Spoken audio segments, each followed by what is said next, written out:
right, so the Minnesota Vikings are taking on the Miami Dolphins at US Bank Stadium after firing John Defilippo after the incredibly just embarrassing loss to the Seattle Seahawks on Monday Night Football. I didn't think they would fire him midweek. Last week on the podcast, and by the way, if you're late to this news, the early week podcast in which I reaction to the Vikings games are now going to be on Tuesdays. So no longer on Mondays, they're going to be on Tuesdays, and they're now going to be on 1500 ESPN. So you can find that on 1500 ESPN's YouTube channel. I'll try to include the header up above this video somewhere after this podcast, or you can just search on YouTube 1500 ESPN. Subscribe there. That's where you're going to get the Vikings game reaction podcast from me. And then in the NFL offseason, after the draft, after free agency cools down, stuff like that, we'll mix in some Wolves talk there. Until then, we'll have Vikings preview games on Saturday. So no longer Thursdays. We'll do preview podcasts or Wolves content on Thursdays. That's going to be on Saturday. So previewing the upcoming Vikings games and talking some Timberwolves stuff. I'll talk about the Timberwolves and how they're doing a little bit later. So I'm very excited for that. Those Saturday podcasts are going to be here, okay, on this channel. So Tuesdays, 1500 ESPN's YouTube channel. On Saturdays, previewing the Vikings games and Wolves talk here, okay? So besides that news going on, I'm very excited for that opportunity. Besides that, something else just happened. So today's Saturday. Yesterday morning, Friday morning, my wife and I welcomed our first child, okay? So I'm a dad for the first time. I'm very excited. There's some good stuff. The baby's doing very well. And no, we did not name our child Realistic Randy Jr., okay? That's ridiculous. You need to take this seriously. Instead, we named him Sarcastic Sebastian, all right? So he's doing well, very excited. He's doing so well. I'm so excited just to see this kid. It's like, oh, you watch him develop. But anyway, time to move on. You guys don't give a damn. Let's move on from that. So last week on 1500 ESPN, my first podcast there, I immediately called, well, this was actually the second straight week in a row, but the first week on 1500 ESPN, I said, after that Seahawks game, fire John Defilippo, damn it. I didn't expect them to really do that. I thought they would wait until after the season to go ahead. He was going to get fired no matter what. It was just a matter of when, not if. But uploaded that podcast. I was like, I'm done. Good with it. Saturday's my next podcast. It's all good. Enjoy the rest of my day. Headed out to work that same day on Tuesday, about 45-minute ride up north. And so when I drive, my phone goes into do not disturb mode. So a lot of you iPhone users, I don't know if Android does the same thing, but it's a good way to promote safe driving and all that good stuff. Hey, why do we have commercials that say, hey, don't text and drive? I figure it'd be a common sense thing. I think people that text and drive, they just drive me nuts. But anyway, do not disturb mode comes on, and I didn't get any alerts, but when I parked, turned my phone on, all these alerts came out of nowhere, and I thought it was like just reacting to the podcast. Like, usually I get two types of reactions from the podcast, and I guess this goes in any walk of life, whether any type of projects or special stuff that you're doing. Either, wow, this is a great podcast, or you're an idiot, shut up. So I was expecting one of those two things, and all I saw was, congrats, you got your wish. Flip got fired. Flip got fired. He just got fired just now, baby. I was like, what? That's crazy. Nah, my wife texted me, too, right after that. Congratulations, John Defilippo got fired. I was like, damn, really? Oh, okay, cool. So now Kevin Stefanski is going to be the interim offensive coordinator for the rest of these 3 weeks for the Minnesota Vikings season to finish the year. I think it's an incredibly difficult. We need to make sure we temper our expectations. I think the only thing that we can say about Kevin Stefanski, the only conclusion that we can draw up after the season is over with is, okay, he did a really great job, or the opposite side is, hey, this is a very difficult task for him to do. This dude is jumping in, trying to change up the offensive scheme because it wasn't working with John Defilippo. He's trying to change up a whole offensive scheme with 3 weeks left into the season and trying to get the players, I mean, they're going to buy into it, but get the players to actually execute it at a high level. I think that is an incredibly difficult thing to do, but if he can pull it off, more power to him. So we got to be really fair with that. If the offense looks like crap, we can't really pile on to this dude because, again, this is so difficult. It's not like he had a whole off season to go ahead and prepare for this. So we'll have to see how he does. But I am excited to see what changes that he's going to bring. And if he's going to be the offensive coordinator going into next year, that will give him some time to figure things out. So he can only do nothing but well in my eyes. We got to be really fair with him. But something that I want to see from Kevin Stefanski, something that I at least want to see, As far as, yes, the offense, he's going to change things up. I expect Dalvin Cook to be used a lot more, whether it's running. I want to see Dalvin Cook run more on the edges, not so much between the tackles, because between the tackles is not working. Our interior offensive linemen have been crap. Pat offline has regressed compared to last year. But you know what? You know he's going to be good as he progresses in his future career starting next season. But as far as the edge rushing, I want him to run outside on the edges. That seems to be where he has the most success. And the screen game. Get him out there in the screen, make some things happen. But something else that I want to see with Kevin Stefanski is more downfield throws. Get the ball to Stephon Diggs and Adam Thielen. I want to see enough of this settling for, okay, and I know that's Kirk Cousins throwing the ball too, okay? But I just feel like we're drawing up so many plays to where it's like, okay, let's look for some curls or check down passes and all this other stuff, to where it's like, you need to encourage Kirk Cousins to throw the ball to Stephon Diggs and Adam Thielen. Those are our playmakers, and then Kyle Rudolph as well. Get the ball to our best weapons, arguably the best receiving duo in the NFL. You need to be conscious of this. Something else that I want to see, Kirk Cousins. I think the first 5, maybe 6 weeks when the defense was soft, when the defense wasn't great at all. Now the last, what are we at? We're in week, 14 now? Either 14 or 15.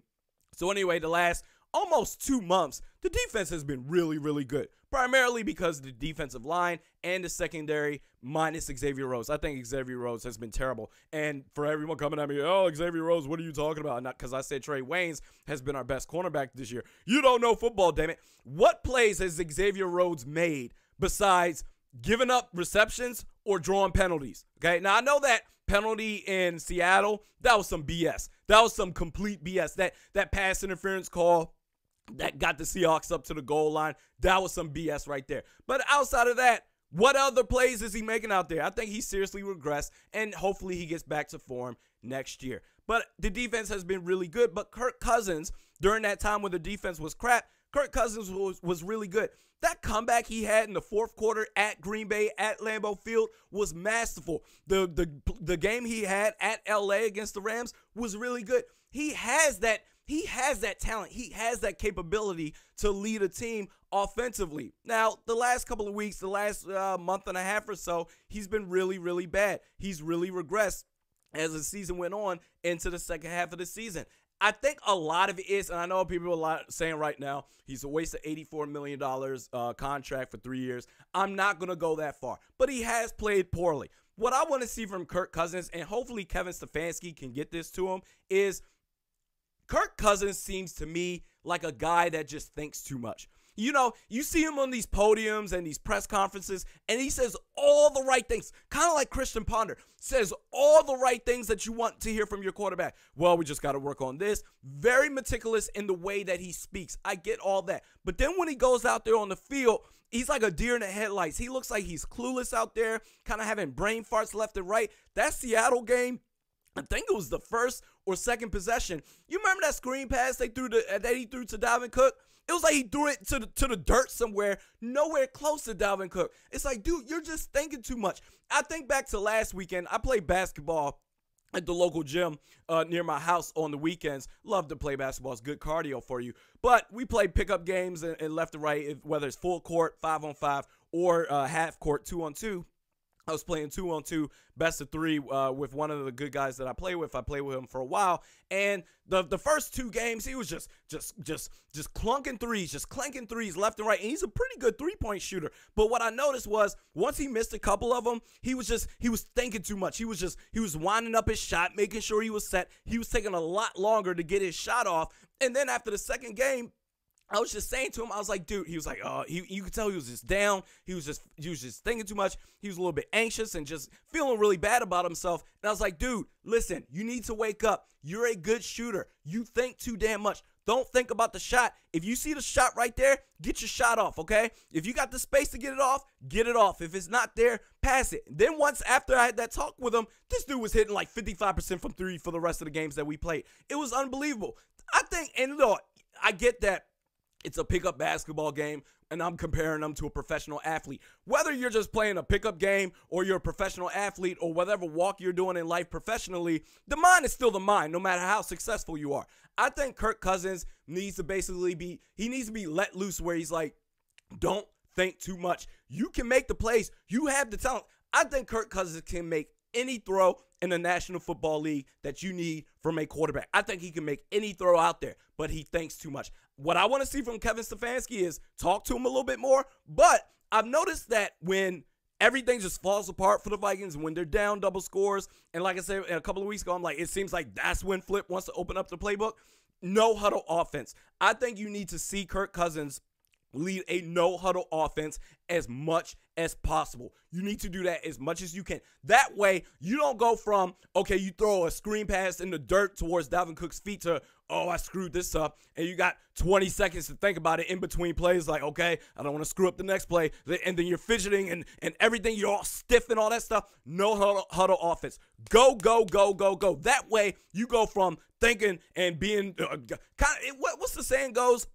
It's like paralysis by analysis. You're thinking so hard of not screwing up that you just get stiff and you end up screwing up anyway. With no huddle offense, you don't have time to be overconscious of what you're doing right or what you're doing wrong. You just go into your natural motions. I want to see that more. I think that's where Kirk Cousins can be successful. So let's see how he does. I think the Vikings will win for the sake that the Miami Dolphins, they're 1-5 on the road, and to, you know what, the Miami Dolphins, they're banged up. They're going to miss a couple of players on Sunday. But also another factor is Kevin Stefanski. Kevin Stefanski, we don't know what he's going to draw up, okay? For all we know, let's say he goes out there, he calls a masterful game. We see a whole new offense that the Miami Dolphins can't defend. Great. That would be fantastic. That would be amazing to see. But even if he calls a so-so game or a crappy game, I still think that bodes well for the Minnesota Vikings because the Miami Dolphins, they don't have a game plan for Kevin Stefanski. They don't have any film on what type of calls that he's going to make on the field.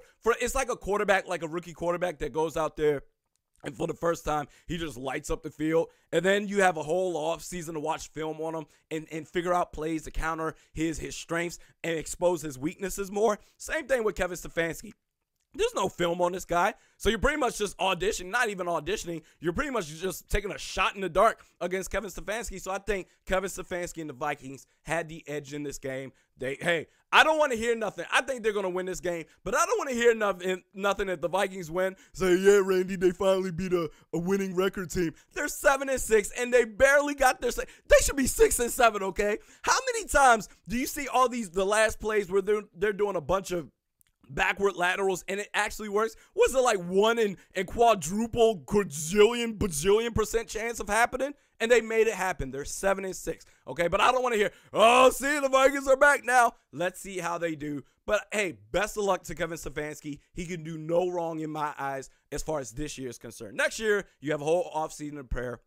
We'll talk about that in the upcoming season. So, moving forward, the Minnesota Timberwolves, oh, and by the way, the defense is going to be great. I think Ryan Tannehill, I don't even think he's overrated at this point. I think he's just properly, I don't really think he's all that good. Is he even playing, or is it Brock Osweiler? Anyway, I don't think the Miami quarterback play, whether it's Brock Osweiler or Ryan Tannehill, I don't think they're really all that good. So the Vikings defense, they should expose that. And the Vikings, hey, Kevin Stefanski, make some plays. Kirk Cousins, no huddle offense. You'll be fine. Moving forward, the Minnesota Timberwolves. So the Minnesota Timberwolves, after the Jimmy Butler trade, they look like they were on a tear, and then they've regressed as of late. They are now 13-15. They have a record of 13-15. They are 2-11 on the road. Now, didn't have time to watch the Kings game. I think they played on, so today's Saturday. They played on either Wednesday or Thursday. But anyway, I got league pass. My son was born, so I got home late last night and watched the game last night. And anyway, got all caught up. League pass is amazing, by the way. Something that I've been saying all along and something that I'm going to harp on more, Jeff Teague, man. I think you need better point guard play for this Minnesota Timberwolves team, okay? That first half of the Kings game, he was awful. He was terrible. Jeff Teague basically dribbles the hell out of the ball. Just whoop, whoop, whoop, whoop, whoop, whoop, whoop, whoop, whoop, for like 10 or 15 seconds, and he pretty much just goes for the assist pass, where it's just like, okay, he dribbles the hell, no ball movement whatsoever. When you look at the stats, you see that in that Kings game, Jeff Teague had 13 assists. So you look at that and you go, oh, that's great. That's amazing. 13 assists. Oh, that's crazy. That's absolutely fantastic. He finished with a double-double, 3 of 11 shooting. He was terrible at shooting. He's been terrible at shooting all year, but just dribbling the hell out of the ball, no ball movement. And what that does, you got players just standing around. They don't put in the effort as much anymore, and I can't even blame them. And then on the defensive end, they're not as engaged. They got chopped to bits by that Sacramento Kings team. And big kudos to Dave Yeager. I've been watching the Kings for a while now. I live in the Bay Area, so it's Warriors and Kings out here all the time. And the Kings, they are on the come up. They look like a really, really good team now, and he's building something special. They went up against De'Aaron Fox, and for my money, and I said this last year too, I think last year was his rookie year. For my money, De'Aaron Fox is the fastest player in the NBA. I know they call Dwayne Wade the Flash, but in all seriousness, De'Aaron Fox is more so the Flash as far as when you think about the superhero DC Comics Flash, just pew, pew, pew, pew, pew. De'Aaron Fox is so light on his feet. He's got like rabbit feet. He just straight line speed, and he can shift directions at the drop of a dime, just anywhere. And it's so hard to keep up with.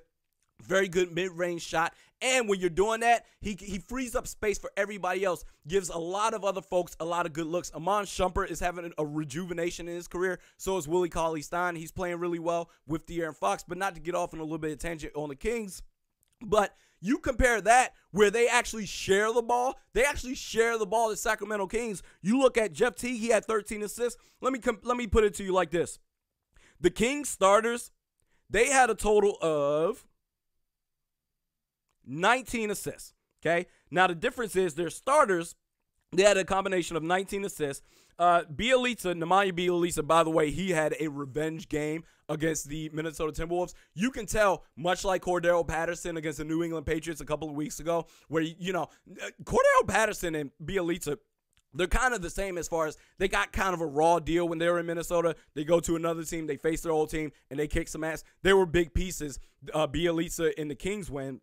He had 25 points, 3 assists, 5 rebounds, and 2 blocks. He had 2 blocks. That's crazy. But he had a really good game against the Minnesota Timberwolves. And Cordero Patterson, he had a really good game. He sliced the Vikings defense up for the New England Patriots. But getting back to the point, the starters, 3 assists, 8 assists, 2 assists, 3 assists, okay? So Bjelica had 3, Willie Cauley-Stein had 3, De'Aaron Fox had 8, Iman Shumpert had 2, Buddy Hield had 3. Okay, so that's balance right there. That's ball movement. That's sharing the ball. When you have selfless play, I was about to say unselfish. When you have selfless play like that, where nobody cares, all you care about is winning. You don't care who gets the assist. Share the ball. Whoever gets the assist is whatever. Go for the open shot. Everybody's having fun. Everybody's engaged. And on defense, everybody's engaged too, to where Bjelica was having a great day defensively against the Minnesota Timberwolves. Then you go to the Minnesota Timberwolves, their starters. So the Kings, they had a total of 19 assists by their starters. The Wolves had a total of 18 assists. The difference is, instead of all the starters of the Kings having assists, at least, 2? Okay, so most of them on average about 3.5, something like that. You had Taj Gibson had no assists. Robert Covington had no assists. Andrew Wiggins had 1 assist. Andrew Wiggins was actually really, really solid in that Kings game. I just wish he would expand his game and maybe dish the ball out a little bit more. 1 assist. Karl Anthony Towns had 4 assists. And Jeff Teague had 13. Okay? Jeff Teague is such a ball-dominant point guard. And the problem with him is he got 13. Now, in the third quarter, he was really good. But the first half, he was terrible. This dude was not either. He was holding the ball forever, like 10 or 15 seconds before dishing the ball out. But he was either taking stupid-ass shots, dishing the ball out late to where forcing guys to take inefficient shots, or turning the ball over, or basically his teammates were bailing him out by making some of those inefficient shots. You're not going to be able to do much. You're not going to win many games in the NBA playing that way. Jeff Teague needs to go. Derrick Rose brings more spark and more energy on this Wolves team, but the problem is he's ball dominant too. Now, getting back to the other factors, Dario Saric, Jim Pete brought up something really interesting in that game, the Kings versus the Wolves. He, what's his name? I think his name is Dave Benz, is the opposite play-by-play guy. If I'm wrong, just comment, say, hey, Randy, you're an idiot. It's actually this guy. I think it's Dave Benz. He's a play-by-play guy. And he was talking about how You know, the interesting fact, I'm paraphrasing, the interesting factor with the Sarge Gibson dilemma is that you're trying to find a timeshare balance and all this stuff. And you know, Dario Sarge said when he came over here that he wants to be a starter, and Tibbs said, well, everybody wants to be a starter. And, you know, you just got to figure that out. And then Jim Pete stepped in. He said, yeah, okay, but Dario Saric is the future of Minnesota Timberwolves basketball. Straight up, that was perfectly said because he is the future. Taj Gibson, if I'm not mistaken, he's going to be a free agent after this season. Why is he? And Dario Saric is the younger and going to eventually be, if not already, the better player. Why are you not investing your time in him? And then another thing, why do we still keep talking about this? Josh Okogie. Josh Okogie played 6 freaking minutes in that Kings game. That's inexcusable. 6 minutes. And the entire 6 minutes that he was there, he's making plays left and right. This dude, Josh Okogie, okay? And I think this was and he made his first appearance in the second quarter. Josh Okogie, second possession of the second quarter, Tyus Jones, after a Costa Kufis, does like a brick skyhook type thing. Tyus Jones gets the rebound. Josh Okogie instantly gets in transition, just flowing down the court, running, kind of like, and I say he's like a smaller version of Jaylen Brown, just deep, all around, kind of a jack of all trades type player. Tyus Jones dishes it to Josh Okogie, breaking through 2 defenders of the Sacramento Kings, makes a layup in stride, in transition over Yogi Ferrell. Then the very next play where the Kings get the ball back, Josh Okogie drew an offensive foul in which he was trying to steal a pass from Costa Kufis. Costa Kufis kind of did like a little nudge on Josh Okogie as he was jumping up to try to get the steal. But those types of plays where it's just like, yeah, this dude can make plays everywhere. Keep him in the game, and he's going to give you that energy. But again, you're only playing him 6 minutes. You're splitting time between Dario Saric and Taj Gibson. That's coaching, man. I don't understand why they did that. How did he only play 6 minutes? As far as the rest of the things go, Jeff Teague, again, I'm going to get back on him for a second. Something that's really interesting, I talk about lack of engagement after that. When you have such a ball-dominant point guard like that, you get super lazy on defense, too. Jeff Teague seems to be more like a 90s type point guard, where it's like that would work, but even still, when he puts up shots, he's not even that good. He took a clunker 3, and I don't know when this was. I think it was in the second quarter. Trots back gingerly on transition, and then he ends up getting dunked on in transition. The Kings were moving the ball up. Rocco almost had a steal, but his lack of work, he was the last guy in defense, okay? He's like a safety. He's like a free safety back there. I don't care what you think is about to happen in front of you. You still need to protect what's behind you, so that way you're make sure you got all your ducks lined up in a row.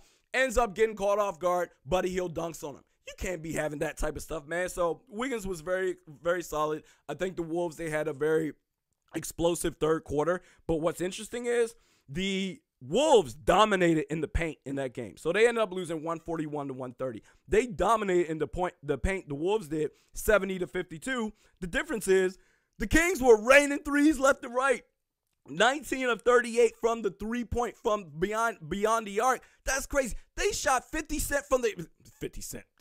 You can find me in the club, bottle full of bub. He shot 50%. They shot 50% from deep. The Kings did. That will overtake anything as far as if you're shooting like that, 38 shots, and you're that 50% on 38 shots from 3. That's crazy, man. So, and Bielitsa had 25 points. And he shot 4 of 9 from deep. You can tell he had a little extra oomph to show the Wolves, be like, hey, you screwed up. And that's coaching, man. It seems like with players, like the way Tibbs coaches, like if Dario Saric goes to another team, he's going to be a starter. Like every other coach, all the other 29 coaches in the league knows that this dude's a starter. Josh Okogie goes somewhere else, he'll either be a starter or he'll get more than 6 damn minutes coming off the bench, okay? He'll be one of those players where he comes off the bench, but he gets kind of close to starting minutes. You need to play him. He's only going to help your team better. You are 13-15. You got nothing to lose. You're not going to win any damn thing. At one point, it looked like you was creeping up for a playoff spot, but now you're pretty much the bottom of the Western Conference again. You need to figure something out. Karl Anthony Towns, I love how he's been playing defensively since the Jimmy Butler trade. He's been doing well, but it's kind of crazy because he shot the ball. Cat shot the ball 15 times, okay? Jeff Teague shot the ball 11 times, 3 for 11. Okay, why are you still taking up all these dumbass shots? Cat shot the ball 15 times. He should get more than that. He shot 8 of 15 from the field, and he ended up with 19 points, which is okay, but he needs the ball more. Jeff Teague, I think you need a better point guard. If you can find a point guard, Tyus Jones is a really good point guard, but his scoring ability has really regressed. But he's a very good backup point guard. He might be towards like a third type bench point guard, if you will, like a third string point guard. But at least he's aware to just get the ball. As soon as he passes half court, 1 or 2 dribbles, pass the ball away, encourages ball movement. Jeff Teague passes half court in this. Boom, boom, boom, boom, boom, boom, boom, boom, boom, boom, boom, boom, boom, boom, boom. Just forever to where you're just forcing up inefficient shots. If you get a guy like Yogi Ferrell, Yogi Ferrell on the Sacramento Kings tore up the Minnesota Timberwolves. He was really, really good. And I know he used to play for my Dallas Mavericks. I know how good Yogi Ferrell can be. Okay, they got slashed up by Yogi Ferrell. You need a guy that's just going to be energetic, pass the ball around, and that's the thing. They just share the ball. The way that the Wolves play as the season goes on, I think you're going to have a lot of turmoil. The record's only going to get worse unless they make coaching change. Not necessarily, I think they should fire Tibbs, but even if you don't fire Tibbs, if Tibbs could just have a light bulb go off in his head to where it's like, I need to make a few adjustments, I really need to change a few things, then you're going to have better morale. But I think, honestly, as the season goes on, you're going to have this thing go deeper and deeper into the tank to where dudes are going to get fed up, and you're going to see it on the court more. That was ridiculous. That was pathetic. You saw the team that has fun more. They won that game by double digits. Now, the Wolves, they made it interesting in the third quarter. They were doing a lot more sharing, getting a lot more players involved, but that was only 1 out of 4 quarters. You got to do it consistently across the board, not just 1 quarter out of the game. So we do this twice a week now. Twice a week. Mediocre at best. Realistic Randy. Again, Tuesdays reacting to Vikings game on 1500 ESPN's YouTube channel. Saturday podcast here on this channel. We'll see you on Tuesday.